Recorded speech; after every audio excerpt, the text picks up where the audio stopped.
Hello everybody and welcome to a very special game of Total War Warhammer. Today we have Brent Verlin playing against the Shetlandapache, just a friendly game, but on a custom map. Custom map that is not available anywhere. This is a map that I made to compensate for the lack of kind of cityscape maps, kind of like fighting in the streets sort of thing. So that's what I tried to make with this map. It's still in kind of a beta stage. I tested it a few times. I liked it, but this is gonna be like a full-on, no holds barred test of this map. So let's see how it goes. I want to see how it's balanced, how players take advantage of the lack of visibility and of the buildings and these lanes. As you can see, it has 3 lanes, one wide lane in the middle that is divided by 2, so you can't just send your whole army in without it getting divided. On the sides, again, opening your flanks. So the idea here is to force opponents to make very deep calculations against one another, and we are off. I made this map a while ago while I was still playing Warhammer. Well, while I was, technically quitting, but decided to give a try to the maps. And so far, so good.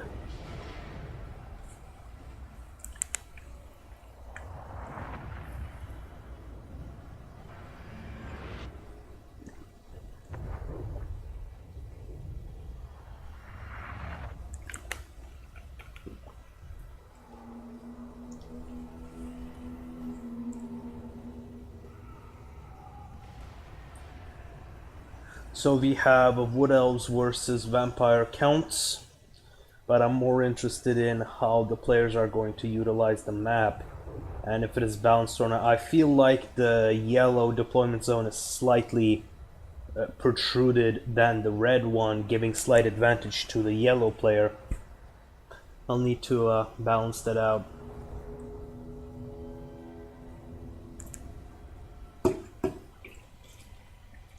But let's see what our players think.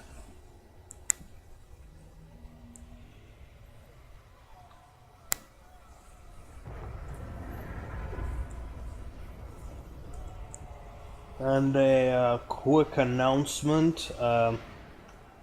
Hopefully, we're gonna be able to keep up with the schedule. I'm gonna be a little busy next week, so we might be behind on the Shogun 2 campaign videos. It shouldn't be a problem. Worst case, we'll release an extra episode to compensate. Alright, and we are off. Let's take a look at this place. These like buildings and all that. I know this area kind of a bit of symmetrical, looks a bit artificial. I was kind of divided on whether to make it kind of like a well-planned map, but then I looked at what's its name, actual Empire cities in the siege maps, and they were a lot more like this, kind of like a hodgepodge, mostly randomly placed, kind of chaotic. So yeah, this is the cityscape map. The outside, I did not make many changes here. I tried to dig a moat. I was hoping it would be filled with water, but that was not the case. Hopefully, if our players like it, I'm gonna make these small changes as well. That's why this is still a beta. So yeah. So we have Shetlandapache utilizing his Vanguard deployment, which I think like that's the best part of making tests. Oh, what the hell did I do here? Oh, like a little market. Yeah, I tried to make like small details to the thing.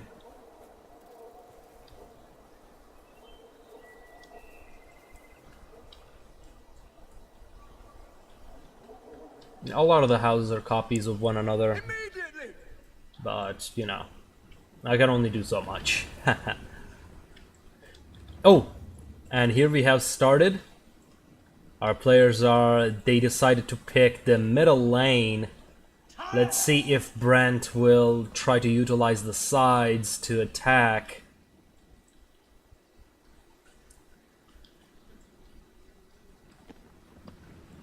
Straight away!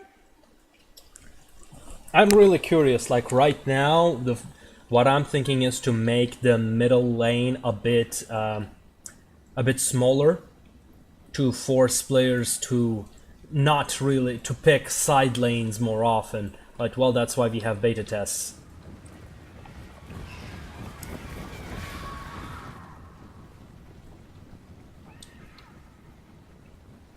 Shetland is moving in to harass his opponent with his general. No, taking full advantage of the vampires' lack of missile units. Attack! Understood. Currently firing at the necromancer. I'm not sure if he even has any spells, but it seems to be doing considerable amount of damage. Cast back the darkness. What did he do? Malkoth mystifying miasma. At speed. A strange selection, but it is doing a lot of damage. Well, not too much. I'm not sure if it's worth it, but it is still pretty decent. Especially against vampires, I'm really not sure if it's worth it because they can just regenerate from it. Not sure. The Sisters of Thorn keep shooting at this Mortis engine, not really doing much damage. Now they have decided to pick on these crypt horrors, but they're not exactly the best idea because they also have their personal regeneration in addition to the Mortis engine regeneration, allowing them to regenerate any kind of damage. But the main damage is going down on the right lane, where the the Apache is shooting the Necromancer and is doing a lot of damage. He just dropped Prey of Anathrem, which reduces his missile resistance. In return, he is regenerating back. Arrow of Kurnos just went down, and the Sisters of Thorn have just got caught by summoned skeletons. Yeah, but by summoned zombies. He did not overcast that spell to save on the magic. Shetland, he's trying to save these Sisters of Thorn. These are a very expensive unit. Really not a unit you want to waste in such a skirmish. They are wavering right now. They have been terrified and they are broken right now. They don't know where they're running, what they're doing. It seems like that unit is almost completely eliminated, giving the advantage to Brent ever so slightly. It's a fair advantage because 1100 is almost 2 of these archers, so that's still a considerable amount of damage to his finances, especially.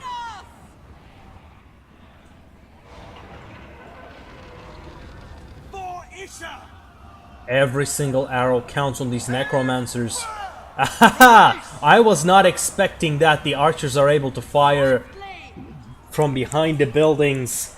Shetland has left his back completely open with cavalry coming in from the side. Will he be able to cover it or not?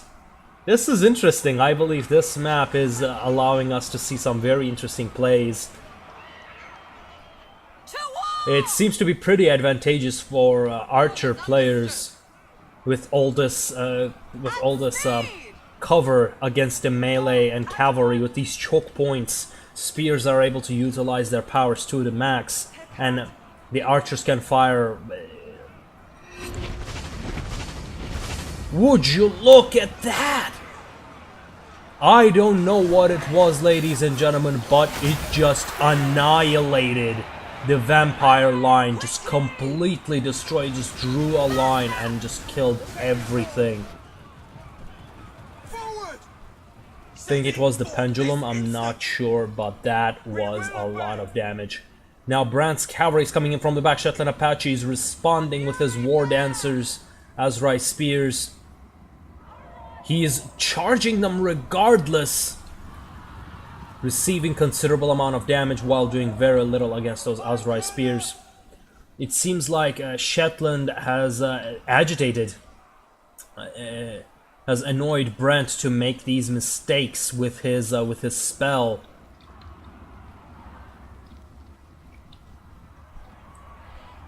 This necromancer is still alive, but he has almost reached his regeneration capacity. No!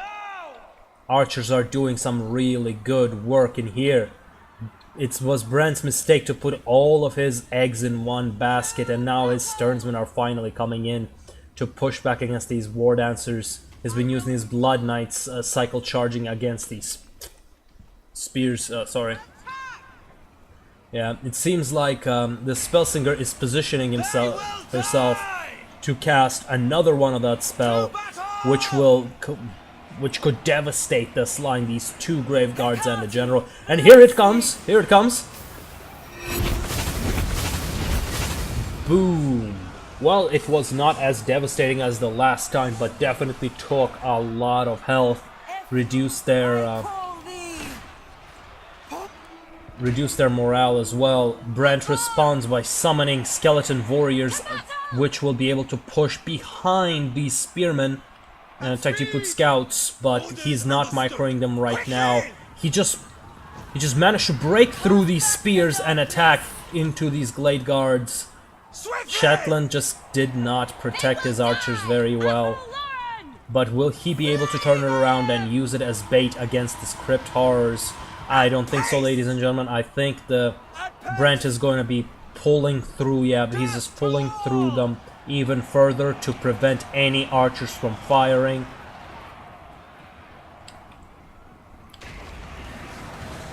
Yeah, the Shetland's front lines are collapsing, his archers are going down. The healing on one side, yes, his archers were protected, but so was the Brent's Mortis engine, and that healing has won out on this flank. His archers caught a break and killed one of the crypt horrors. Crypt horrors are still wreaking havoc in this area, but they are being annihilated by these deep with shiver shards. The skeletons have been annihilated. Now the second group of his skeletons is being fired at.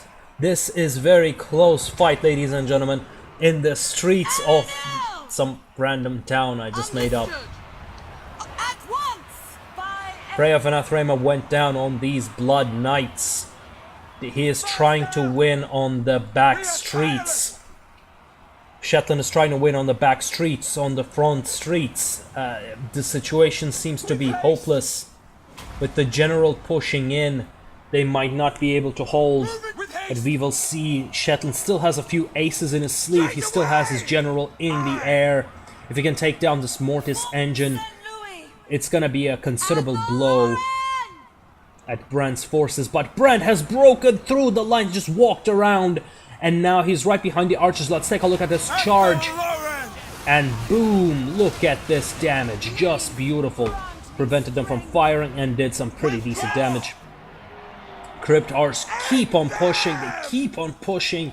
Like, yes, the archers can fire, but the vampires can just retreat and regenerate, which gives them another advantage here on this map. These Blood Knights have returned. They're coming back to fire. Onward! Heed Athelloren. Shetland is doing his best to stop them, but they still have got way too much damage. We will see if he'll be able to do enough to stop them. Some of them are going down, of course. I want to see this, a beautiful charge. Boom! These Blood Knights are doing a lot of damage. From the upper streets, the Brent has won. He is gonna close in the pincer attack upon Shetland, who was trying to defend this position. But with the forces kept pulling through, especially the Crypt Horrors, his archers have received a lot of damage, and now the Mortis engine is now reinforcing left and right. And Shetlandapache still has his spears, he still has his general, and this Mortis engine is almost going down. Mortis engine is going down indeed. Mortis engine is down. The Vampire Lords has just lost their main source of regeneration. This Blood Knights, they are very low on health, but they still have got 12 units left. These Blood Knights, similarly, they're losing health, and they have very little men left. They might be able to survive this, and now we have a general action going on. Brent has tried to get the Glade Lord stuck, and he managed to do it! Glade Lord is successfully being trapped in that blob, thanks to these, what are they, zombies? Or skeleton warriors? They were skeleton warriors, yes.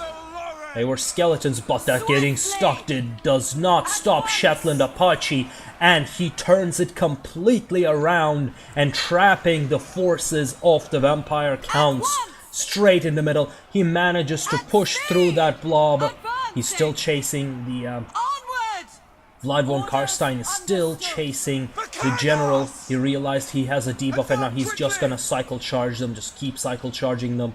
This is very close. It's very difficult to say who is winning. But with these Sternsmen, I believe the battle is on the side of the Vampire Counts.